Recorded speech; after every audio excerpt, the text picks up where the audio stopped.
I have to explain the anode heel effect again, even though it's literally like day one X-ray physics. Hi, if you're new here, I'm the unhinged X-ray professor. I teach you things about X-ray in a way that your smooth brain cells can understand. So, you got your X-ray tube. There's a cathode on one side and an anode on another. Electrons launch from the cathode and slam into the anode. And boom, photons fly everywhere like glitter in a crime scene. But here's the issue, the photons don't come out evenly. Of course not, because that would make sense. But just like everything in healthcare, and especially when it comes to radiology, they have not found a way to make an X-ray beam more streamlined, where the heel of the anode doesn't get in the way of creating a smooth, symmetrical X-ray beam. Now, the important thing to know about the X-ray beam is that when it is closer to the cathode side, right? The cathode, there is no X-rays yet. The electrons are going to the anode inside the X-ray tube, and they're going to come out in an X-ray beam, right?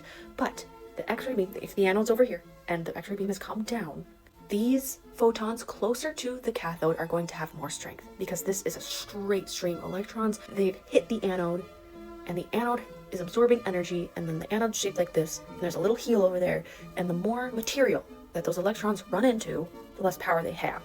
So if they're closer to the cathode, they're going to be more powerful.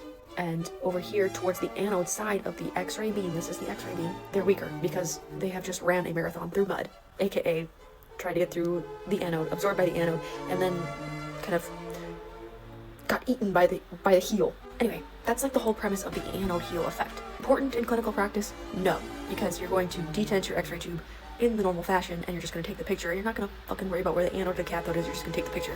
But it's important to know that because you're going to put the more powerful side of the beam towards the thicker side of the patient, which is the cathode side of the X-ray beam. Like, duh, I think that's just how X-ray tubes, like, line up.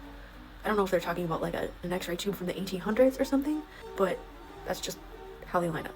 So, if the ART registry asks you where you should put the cathode end of the tube for a femur X-ray, you're going to say closer to the hip, right? Because that's the thicker part of the femur.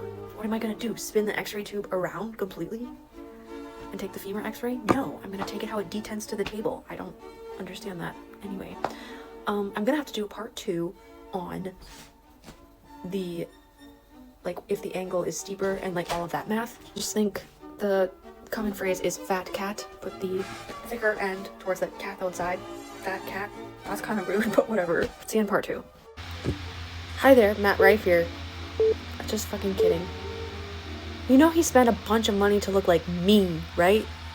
I haven't had any work done.